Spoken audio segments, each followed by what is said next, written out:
আসসালামু আলাইকুম আর রহমাতুল্লাহ। আসসালাতু আসসালামু আলাইকুম ইয়া হাবিবাল্লাহ। আসসালাতু আসসালামু আলাইকুম ইয়া নবী আল্লাহ। আসসালাতু আসসালামু আলাইকুম ইয়া হযরত আলী। আসসালাতু আসসালামু আলাইকুম ইয়া মা ফাতেমা। আসসালাতু আসসালামু আলাইকুম ইয়া ইমাম হুসাইন। আসসালাতু আসসালামু আলাইকুম ইয়া ইমাম হাসাইন। ইয়া গনিউ ইয়া বাতিনু ইয়া মুগনিউ ইয়া মানিউ ইয়া আজিজু ইয়া লতিফু ইয়া জব্বারু ইয়া রজ্জাকু ইয়া আহাবু ইয়া মুক্তাদিরু জুল জালালি ওয়াল ইকরাম ইয়া হাইয়ু ইয়া কাইয়ুম ওয়াল্লাহু আলা কুল্লি শাইইন কাদির। সালামুন কওমির রাব্বির রহিম। লা হাওলা ওয়ালা কুওয়াতা ইল্লা বিল্লাহিল আলিয়্যিল আযীম। লা ইলাহা ইল্লা আনতা সুবহানাকা ইন্নী কুনতু মিনাজ জালিমিন। আজ আমি আপনাদের মাঝে এক মহাশক্তিশালী ও পরাক্রমশালী অতি পরীক্ষিত একটা আমল, বশীকরণের আমল নিয়ে হাজির হয়েছি, যে আমলের মাধ্যমে আপনি ইসলামিক শরিয়াত অনুযায়ী যে কাজ আপনার ফেভারে আছে সেই কর্মটি আপনি করতে পারেন। এই কর্ম করার জন্য আপনার প্রথমত প্রয়োজন ইজাজত।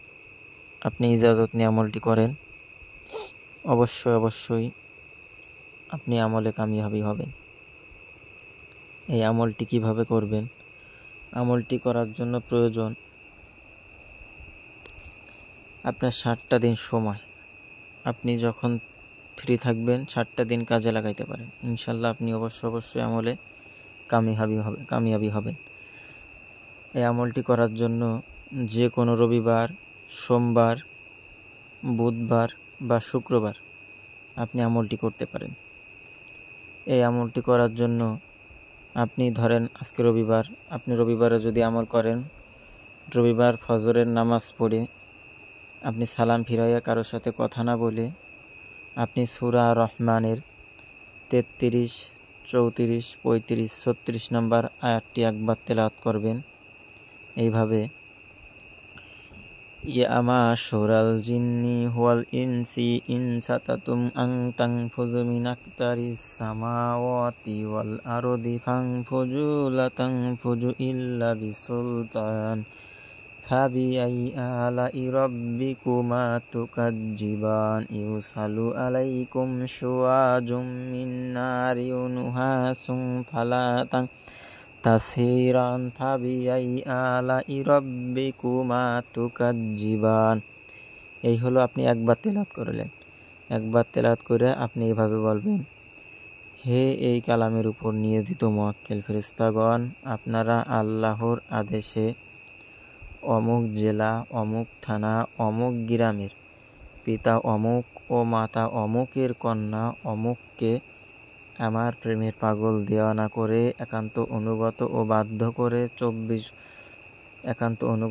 বাধ্য করে 7 দিনের ভিতরে আমি অমুকের ছেলে অমুকের কাছে হাজির করুন। দোহাই আল্লাহ, দোহাই নবী মুহাম্মদ রাসূলুল্লাহ, দোহাই উস্তাদের, দোহাই এই পবিত্র কালামের। আপনি এইভাবে 7 বার এই আয়াত তেলাওয়াত করবেন এবং 7 বার আদেশ দিবেন। এইভাবে যোহরের নামাজও 7 বার এই আয়াত তেলাওয়াত করবেন, 7 বার আদেশ দিবেন। আসরের নামাজেও 7 বার তেলাওয়াত করবেন, 7 বার আদেশ দিবেন। মাগরিবেও করবেন, ইশাও করবেন। এবার আপনার ওই দিন রাত্রে আপনি আপনার রুমে একটু সুঘ্রাণ করবেন, আগরবাতি জ্বালাবেন, আর আপনি শরীরে একটা আতর ব্যবহার করবেন। রাত 12টার দিকে ওযু করে জায়নামাজে বসে কিবলার দিকে মুখ করে আপনি যার জন্য আমলটা করবেন তার নাম, তার মায়ের নাম এবং তার বাবার নাম এবং আপনার নাম, এই 4টা নাম আপনি আরবি হরফ বের করে এই হরফের মান যত হয় আপনি অতবার এই কালাম তেলাওয়াত করবেন। এইটা ধরেন যদি আপনার 600 হয়, তখন আপনি ফাবিআইয়ি আলাই রাব্বিকুমা তুকাজ্জিবান চোখ বন্ধ করে 600 বার তেলাওয়াত করবেন। এটা কিভাবে তেলাওয়াত করবেন? তেলাওয়াত করার জন্য ধরেন আপনার 600 বার আসলো, আপনার আবজাদে কমরিতে 600 বার আসলো, তো আপনার 600 বার তেলাওয়াত করতে হবে। এর জন্য আপনি 600কে 7 দিয়ে ভাগ করবেন। 7 দিয়ে ভাগ করলে যত আসে তাহলে 100 বার আসে। উদাহরণস্বরূপ 100 বার আসে। প্রথমবার আপনি আদেশ দিবেন একবার, যখন 100 বার হয়ে যাবে তখন 2 বার, 200 বারে 3 বার, 300 বারে 4 বার, 400 বারে 5 বার, 500 বারে 6 বার এবং 600 বারে 7 বার। আপনি এই আদেশ দিবেন, হে এই কালামে পাকের উপর নিয়োজিত মুয়াক্কেল ফেরেশতাগণ, আপনারা আল্লাহর হুকুমে অমুক জেলা, অমুক থানা, অমুক গ্রাম, পিতা অমুক ও মাতা অমুকের মেয়ে অমুককে আমার প্রেমের পাগল দেওয়ানা বানিয়ে একান্ত অনুগত বাধ্য করে 7 দিনের ভিতরে আমি অমুকের ছেলে অমুকের কাছে হাজির করুন। দোহাই আল্লাহ, দোহাই মোহাম্মদ রাসূলুল্লাহ, দোহাই উস্তাদের, দোহাই এই পবিত্র কালামে পাকের। এইভাবে আপনি আমলটা একটানা 7 দিন করেন। যদি আপনার তাকদিরে থাকে, সব বিদ্যাও যদি বিফলে যায়, এই বিদ্যা কখনো বিফলে যাবে না। ইনশাল্লাহ আপনার কর্মটি হবেই হবে। এই কর্মটি আপনারা কোন কোন ক্ষেত্রে ব্যবহার করতে পারেন? আপনার স্বামী আপনার প্রতি নারাজ, বা আপনার স্বামী আপনাকে ছেড়ে চলে গেছে, বা আপনার স্ত্রী আপনার প্রতি নারাজ, বা আপনার স্ত্রী আপনাকে ছেড়ে চলে গেছে, বা আপনি কারোর সাথে সম্পর্ক করতেন, ইসলামিকভাবে আপনি তার বিবাহ করবেন, কিন্তু সে আপনাকে এখন আপনার তাকায়ে কয়ে সে আপনার থেকে বিমুখ হয়ে গেছে, মানে সে আপনার অবাধ্য হয়ে গেছে। এই ক্ষেত্রে আপনি আমলটি করতে পারেন। আপনাদের সকলের প্রতি দোয়া রইল, যারা যারা এই আমলটি করতে চান, নিজের নাম, নিজের পিতামাতার নাম কমেন্টসে লিখে দিন, অবশ্যই আপনাকে ইজাজত দেওয়া হবে। এই আমলটি করার জন্য আপনারা ভিডিওটি না টেনে প্রথম থেকে শেষ পর্যন্ত দেখবেন, তাহলে আপনারা ইজাজত পেয়ে যাবেন। আর যারা আরও গভীরভাবে পেতে চান, তারা নিজের নাম এবং নিজের বাবা মার নাম লিখে দিয়ে দিবেন। যদি আপনার দুনিয়ার সব আমলও কাজে না আসে, কিন্তু এই একটা আমল যদি আপনি করতে পারেন, অবশ্যই আপনার কর্মটি সম্পাদন হবে। আপনারা কেন মানুষের পিছনে ঘুরবেন? মানুষের পিছনে ঘুরবেন আর ধোঁকা খাবেন, এটার প্রয়োজন নেই। আপনি নিজের আমল নিজে করেন এবং নিজের নতুন নতুন অভিজ্ঞতা হোক এবং আপনার কর্মটাও সম্পাদন হয়ে যাক।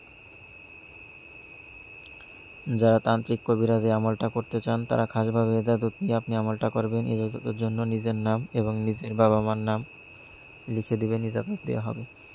যদি কোনো ভাই এর কোনো অংশ বুঝতে অসুবিধা হয়, তাহলে আপনি কমেন্টস করুন, আমি আপনাকে সুন্দরভাবে এটা বুঝিয়ে দেব ইনশাল্লাহ। এই আমলটি আপনি যেদিন করবেন, তখন এই আমলে কামিয়াবি হওয়ার উদ্দেশ্যে 121 টাকা কোনো মসজিদে বা কোনো দরিদ্র ব্যক্তিকে দিয়ে দিবেন। এটা হলে আপনার আমল অনেক দ্রুত কাজ করবে। এই আমল করার সময় আপনাদের মাথা ব্যথা হইতে পারে বা শরীর খারাপ লাগতে পারে। এটা নিয়ে যদি আপনার এমন হয় যে আপনার খুব মাথা ব্যথা করতেছে, তাহলে আপনি মনে করবেন আপনি দ্রুত আমলে কামিয়াবি হবেন। দ্রুত আপনি আমলে কামিয়াবি হবেন। এটা হলো আমলে কামিয়াবি হওয়ার একটা নমুনা। দেখবেন আপনি আমলটা করতেছেন, যদি আপনার মাথা ব্যথা করে বা শরীর অস্থির লাগে, তাহলে মনে করবেন এটার ফায়দা আপনি পাচ্ছেন বা এই কর্মটি আপনার হচ্ছে। আপনি বিচলিত না হয়ে আপনি কন্টিনিউ আমলটি চালিয়ে যাবেন। অবশ্যই আল্লাহ রাব্বুল আলামিন আপনাকে সাফল্য দান করবে। এই আমলটি করার জন্য সকলকে দোয়া করি। সকলে আমার জন্য দোয়া করেন। আল্লাহ।